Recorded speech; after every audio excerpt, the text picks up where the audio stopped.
महामहिम राज्यपालଙ୍କର जो सुपुत्र एवं तांको सहयोगी माने जेपरी भावरे जने गवर्नर हाउस रो कर्मचारी को सरकारी कर्मचारी को हाथ उठे बाड़ेले एवं तांको जीवन रे धमकेले जीवन रे मारिदेवा पाई तांको 307 दफारे तांको केस करके गिरफ्त करबा दरकार। देखंतु ये पुलिस तुरंत तांको गिरफ्त करबा दरकार।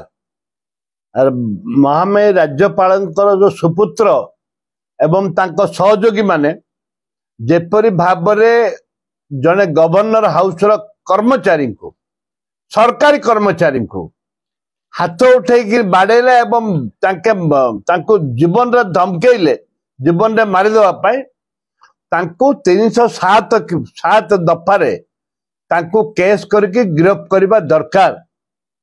जेहेतु से गवर्नर अछंती बीजेपी रो से जने पूर्वतन मुख्यमंत्री गवर्नर महाशय एबे बीजेपी सरकार आसिया पाई अप्राण उद्यम करुथिले एवं तांकर सुपुत्र बीजेपी सरकार राज्य रे अछि सेथि पाई आदि तांकर सुपुत्र को पुलिस गिरफ्त करू नाही। पुलिस सोमठ तांको तरफ एफआईआर टाणी तांको सोमठ पुलिस तांको तरफ एफआईआर टाणी तांको गिरफ्त करबा दरकार एवं तांको सहयोगी माने भी गिरफ्त होबा दरकार। कांग्रेस ए घटना केमे देखुछि तीव्र निंदा करुछि कांग्रेस दल तीव्र निंदा करुछि।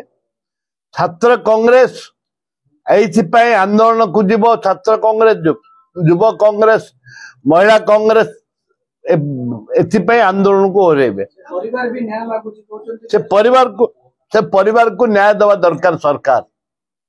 विधानसभा रे कथा आपण उठेबे निश्चित भाव रे उठिबो दरकार पड़ले गवर्नर आसिले तांको विरोध करा जीवो।